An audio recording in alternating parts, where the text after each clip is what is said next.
First contact and confrontation. The massive doors of the Terran diplomatic station hissed open as Commander Thrix Kavarian strode through, his armored exoskeleton clanking against the polished floor. Standing at nearly 8 feet tall, the Keldari warrior's chitinous plating gleamed under the station's lights, a testament to countless battles fought across 3 star systems. His 4 eyes, secondary pair constantly scanning for threats, narrowed as he surveyed the humans waiting to receive him. Commander Thrix greeted Admiral Helena Chen, extending her hand. "Welcome to Proxima Station." Thrix ignored the gesture, mandibles clicking with barely disguised contempt. "Let's dispense with meaningless pleasantries, Admiral. I am here because the High Command ordered it, not because I believe this alliance has merit." Admiral Chen's expression remained neutral, but her posture stiffened slightly. "Of course, Commander. Allow me to escort you to the conference room." As they walked, Thrix studied the humans they passed. So soft, so fragile, nothing like the battle-hardened warriors of the Keldari Empire. His people had been forged in the crucible of the scorched worlds, evolving through millennia of conflict into perfect soldiers. Each Keldari warrior could withstand extreme temperatures, survive without oxygen for hours, and heal from injuries that would kill most species. Yet these humans, barely a century into interstellar travel, had somehow repelled the Vex swarm, an enemy that had nearly overwhelmed even the mighty Keldari fleets. It made no sense to Thrix, and contradictions offended his tactical mind. The conference room contained a dozen human military officials from various branches. Thrix's ocular implants automatically assessed them. Minimal augmentation, standard-issue environmental suits, unimpressive physical capabilities. Nothing that explained their supposed combat prowess. "Commander," Admiral Chen began, "we've prepared a comprehensive briefing on joint defense initiatives for the Orion Arm. Captain Elena Reyes will lead the tactical discussion." A dark-haired woman stepped forward, her right arm a military-grade prosthetic. Thrix's implants detected dense musculature beneath her uniform, unusual for a human, but still unimpressive by Keldari standards. "Commander Thrix," she nodded, "I studied your campaign against the Cygnus Collective. Your tactics at the Battle of Deneb were particularly innovative." "Flattery is unnecessary, Captain," Thrix clicked dismissively. "I've reviewed your species' military history, brief and unremarkable. You lack the biological advantages of a true warrior race. Your technology is derivative, and your combat doctrine is inconsistent. I fail to understand why the High Command insists on this alliance." The room fell silent. Several humans exchanged glances, but none appeared offended, which only irritated Thrix further. Captain Rice smiled slightly. "You've studied our military history. I'm curious which conflicts you examined. Your recent skirmishes in your colony worlds. Minor engagements with the Centauri Confederacy. Nothing substantial." "I see." Rice nodded to an aide who dimmed the lights. A holographic display illuminated the center of the room. "Perhaps we should widen your perspective, Commander. Before we discuss joint operations, it might help you understand who you're working with." The hologram showed a planet, Earth, rotating slowly. "Humans didn't evolve as warriors like the Keldari," Rice began. "We were prey animals first, then scavengers, then hunters. But what we lacked in natural armor or strength, we made up for in endurance and adaptability." Thrix made a dismissive sound. "All species adapt. It is not remarkable." "True," Rice acknowledged. "But the pace and extremity of human adaptation might surprise you. Allow me to share some of our history, our war history. Before we became a spacefaring species, a hologram shifted to black and white imagery of humans in primitive uniforms, standing in muddy trenches. This was called the First World War.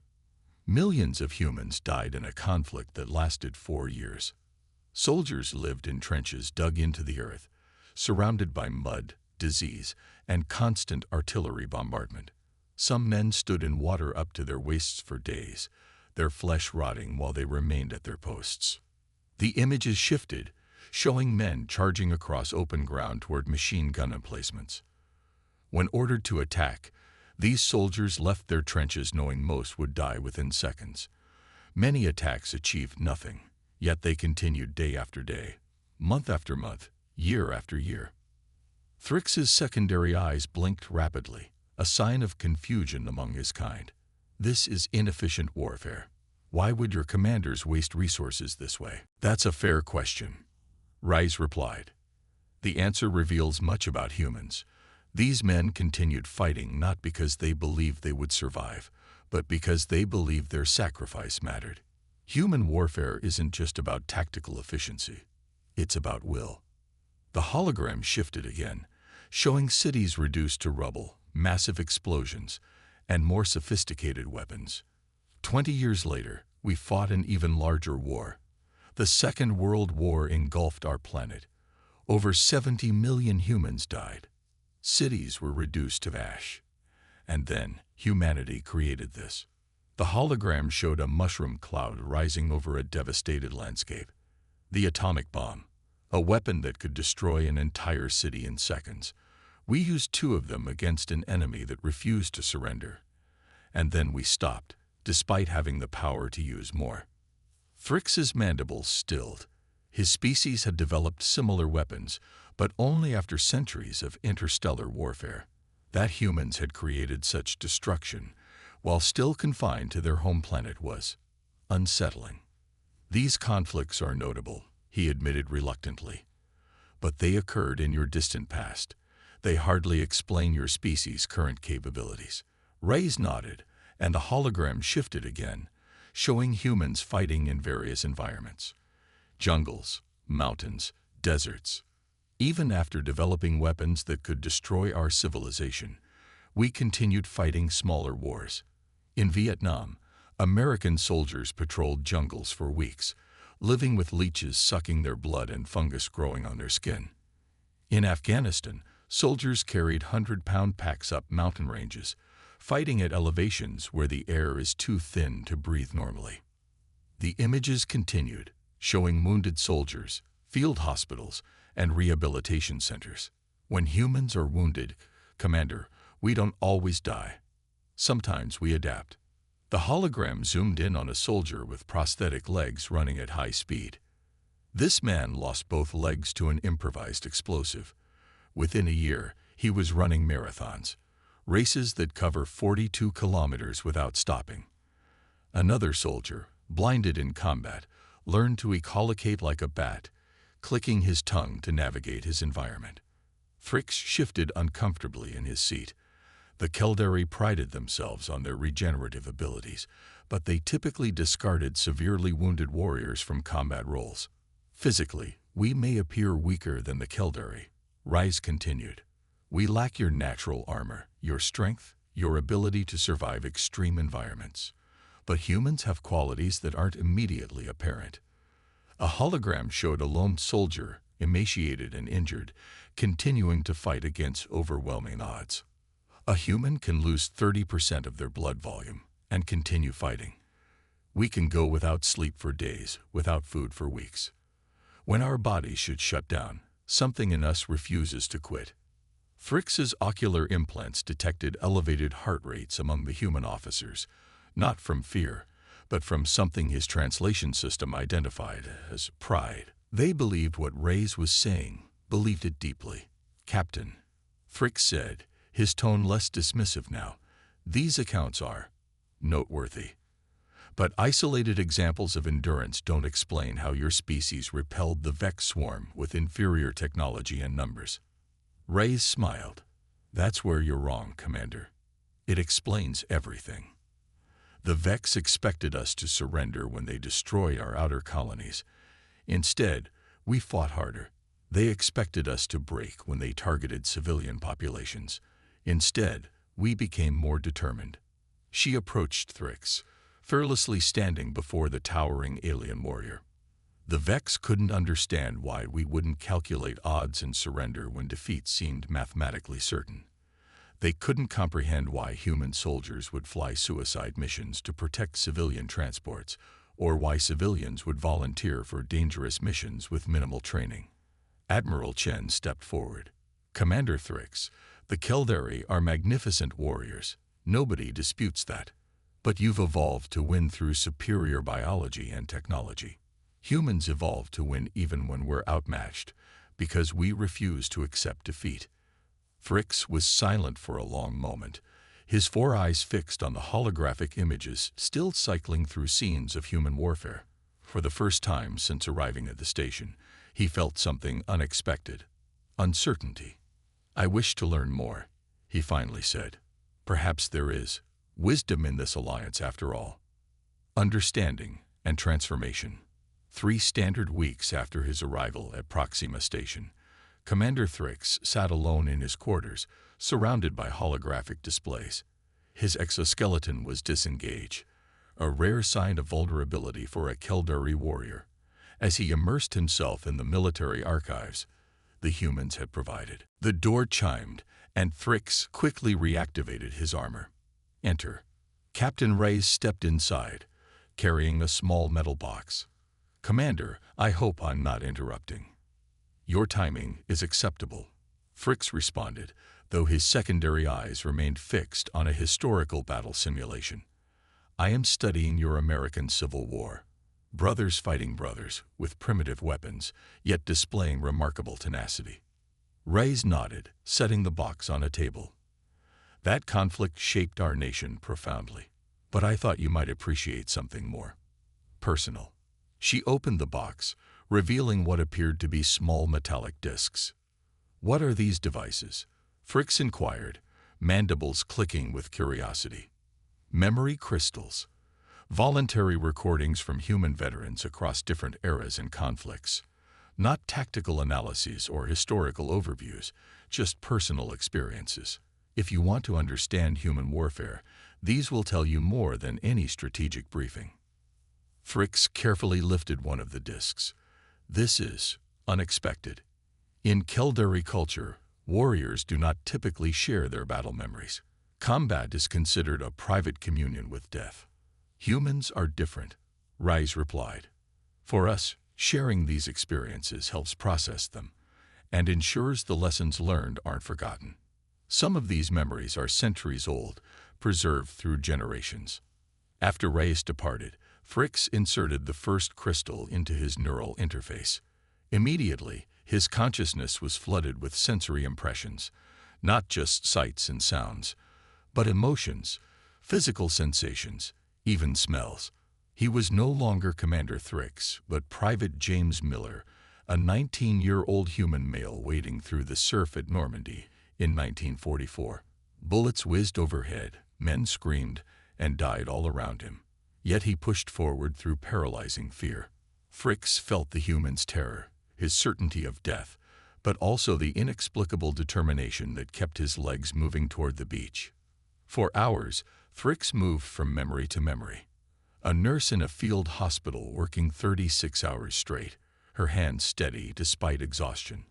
A fighter pilot ejecting from a burning aircraft, surviving alone in hostile territory for weeks. A young officer leading her platoon through an ambush, wounded twice but refusing evacuation until all her soldiers were safe.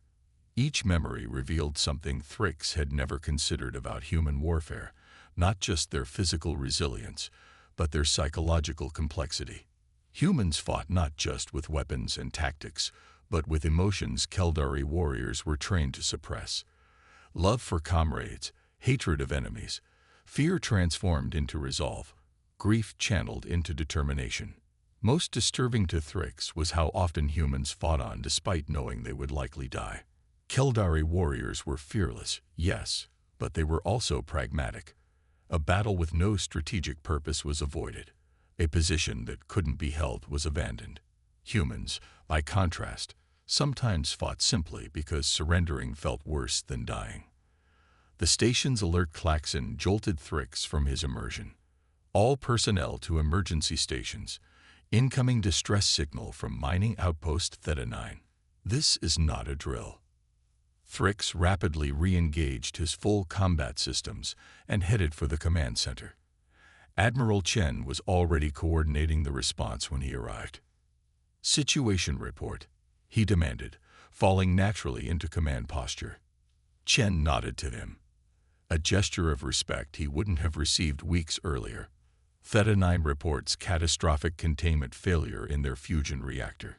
Station is venting atmosphere. Approximately 200 personnel trapped in sealed compartments. Radiation levels rising. Evacuation vessels. 2 en route, but they won't arrive for hours. We're dispatching immediate rescue teams to stabilize the situation. Captain Rice entered, already suited up for vacuum operations. My team is ready, Admiral. We can launch in 5 minutes. Chen shook her head. Radiation levels are beyond safety parameters for human exposure, Elena. We'll have to wait for the proper shielding tow. Those people don't have hours, Rice interrupted. My team is volunteer only, using the prototype radiation suits. We know the risks. Thrix studied the station schematics floating above the command table. The radiation will penetrate those prototypes within 30 minutes. Even with anti-radiation protocols, cellular damage will be extensive. Many of your team will suffer radiation sickness. Some will die. Probably, Rice agreed without hesitation. But we might save 200 people. Thrix's mandibles clicked rapidly as he processed this. This is exactly the irrational behavior I've observed in your historical records. You would knowingly sacrifice yourselves for an uncertain outcome. It's not irrational, Commander, Rice replied calmly. It's human. Before Thrix could respond, Admiral Chen intervened. Captain, prepare your team. Launch in 5 minutes. As Rice turned to leave, Thrix made a decision that surprised even himself. I will accompany your team, Captain. Both humans stared at him. Keldari physiology is more resistant to radiation, he explained. I can remain functional in areas where your suits will fail. Additionally, he hesitated, mandibles working as he searched for the right words. I wish to observe human combat methodology in a current scenario, not just historical records. 4 hours later, Thrix stood in the decontamination chamber, his exoskeleton scorched and damaged. Of the 12-person rescue team, 3 were in critical condition from radiation exposure. 4 others were being treated for injuries sustained during the evacuation, and 1 would not return at all. Yet they had succeeded. 187 Theta-9 personnel had been evacuated to safety, with 13 fatalities, far fewer than expected given the severity of the disaster. Captain Rice entered the chamber as technicians finished decontaminating Thrix's armor. Her face was pale, her movements stiff. Early signs of radiation exposure despite the protective suit. You should be in medical, Thrix stated flatly. I will be. Just wanted to check on you first. She studied his damaged exoskeleton. That was a bold move, manually aligning the containment rods. Thrix's secondary eyes blinked rapidly. It was the logical action. My physiology could withstand the exposure longer than any human's. Logical, yes, but also brave. She smiled weakly. You saved a lot of lives today, Commander, including mine. Thrix fell silent, processing. During the mission, he had witnessed humans continuing to function despite injuries that should have incapacitated them. He had seen them risk death not just for their fellow humans, but for him as well. Most surprisingly, he had felt emotions during combat that Keldari warriors were taught to suppress. Concern for his human comrades. Admiration for their tenacity. Grief when Specialist Garcia was lost sealing the reactor breach. Captain, he finally said, I believe I have been incorrect in my assessment of human combat capabilities. Rice raised an eyebrow, waiting. The Keldari defined strength by what can be measured. Physical power, technological superiority, tactical advantage. But today I observed strength that cannot be quantified. When that bulkhead collapsed, Technician Patel continued working despite a broken arm. When radiation levels spiked, Lieutenant Kim refused evacuation until the last civilian was secured. These actions defy rational calculation, yet they resulted in mission success. He extended a clawed hand, the Keldari gesture of deepest respect, normally reserved for seasoned battle commanders. I would be honored to fight alongside humans in any conflict, Captain Reyes. 2 days later, Commander Thrix stood before the assembled Keldari High Command via quantum transmission. His report was concise, factual, and contained a recommendation that shocked the ancient warriors. Not merely alliance with humans, but integration of Keldari and human combat units. Commander, growled High Marshal Vrax, your conclusion contradicts centuries of Keldari military doctrine. Humans lack our physical capabilities, our technological heritage, our genetic predisposition for warfare. What possible advantage could integrated units provide? Thrix stood at attention, his damaged exoskeleton deliberately unrepaired, a visible reminder of his recent experience. High Marshal, I too believe humans were inferior warriors. I have since revised my assessment. The humans possess something the Keldari have bred out of our species over generations of selective evolution. Unpredictability born of emotion, determination that defies logical limits, and a willingness to sacrifice that transcends self-preservation.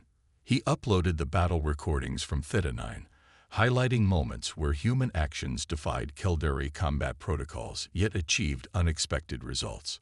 The greatest weakness in Keldari warfare has always been our predictability. We fight with perfect logic, which makes our actions calculable to an equally logical enemy. Humans fight with a combination of strategy and what they call heart, a concept I am still struggling to fully comprehend, but which I have witnessed firsthand. High Marshal Vrax leaned forward, his ancient eyes narrowed. You sound changed, Commander. Have these humans infected you with their sentimentality? No, High Marshal. They have shown me a different kind of strength. Thrix straightened to his full height. The Vex swarm overwhelmed our fleets because they could predict our responses. They failed against the humans because humans did what the Vex considered irrational, fought when surrender was logical, sacrificed when preservation was paramount, attacked when defense was indicated. He paused, then delivered his final assessment. The Keldari have evolved to be perfect warriors, High Marshal, but the humans have evolved to be survivors. Together, we would be unstoppable. As the transmission ended, Thrix returned to the observation deck where Admiral Chen and Captain Reyes awaited him. How did they take it? Chen asked. As expected. They require time to process. The Keldari do not embrace change rapidly. Thrix turned to gaze out at the stars. But they will accept it eventually. The evidence is compelling. Reyes smiled. You know, when you first arrived, I had a bet with Admiral Chen that you'd request transfer within a week. Thrix's mandibles clicked in amusement, a sound he would never have made before meeting these humans. A reasonable wager, Captain. 3 weeks ago, I would have agreed with your assessment. He turned to face the 2 human officers. Now I find myself curious about what more I might learn from your species. That's the most human thing I've ever heard you say, Commander, Chen replied with a smile. For the first time since his arrival, Thrix felt something unexpected. Pride at being compared to these resilient, unpredictable, irrational humans. Perhaps there was wisdom in irrationality after all.